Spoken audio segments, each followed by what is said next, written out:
రిజర్వాయర్కి ఒక అవుకు రిజర్వాయర్ ఉంది, దానికి కూడా 5 సంవత్సరాలు పట్టించుకునేటువంటి పాపాన పోల.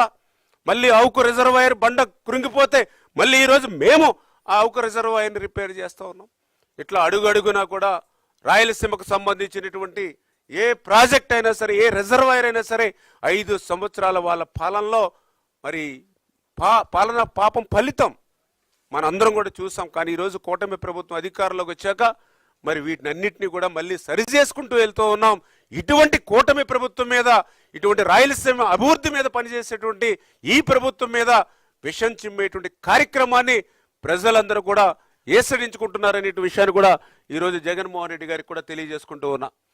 అదేవిధంగా మీ అందరికీ తెలుసు, ఏదైతే రాయలసీమకు సంబంధించినటువంటి ప్రాజెక్టుల భద్రత విషయంలో కూడా మీకు తెలుసు, తుంగభద్ర ప్రాజెక్టు ఈవేళ రాయలసీమకు అత్యంత వెనకబడినటువంటి అనంతపూర్ కానీ, కర్నూలు కానీ ఈ జిల్లాలకి సాగునీరు, త్రాగునీరు అందించడంలో తుంగభద్ర ప్రాధాన్యత అంటే మీ అందరికీ తెలుసు.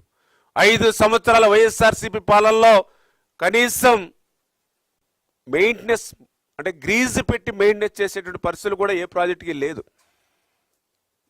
అందులో తుంగభద్ర కూడా ఆ రోజు మరి 19వ మరి గేటు ఆ రోజు కొట్టుకుని పోతే అర్ధరాత్రి సమయంలో సైతం చంద్రబాబు నాయుడు గారు ఆ రోజు గేట్ల నిపుణుడు కన్నం నాయుడు గారితో కూడా మాట్లాడి వెంటనే ఆయన పంపించి కర్ణాటక ప్రభుత్వం కూడా చేతులెత్తేసింది. సెకండ్ క్రాపు అవకాశం లేదని సాక్షాత్తు అక్కడి ప్రతినిధులే ప్రకటించినటువంటి పరిస్థితుల్లో ఫస్ట్ టైం, హిస్టరీలో ఫస్ట్ టైం వాటర్ ఫ్లో ఉండగా వాటర్ ఫ్లోలో ఆ యొక్క కొట్టుకుపోయినటువంటి గేటు స్థానంలో సాఫ్ట్ గేటు ఏదైతే అక్కడ గేట్ని కూడా వెంటనే మరి కొత్త స్టాప్ లాక్ గేట్ని 5 రోజుల్లో అక్కడ అమర్చారు.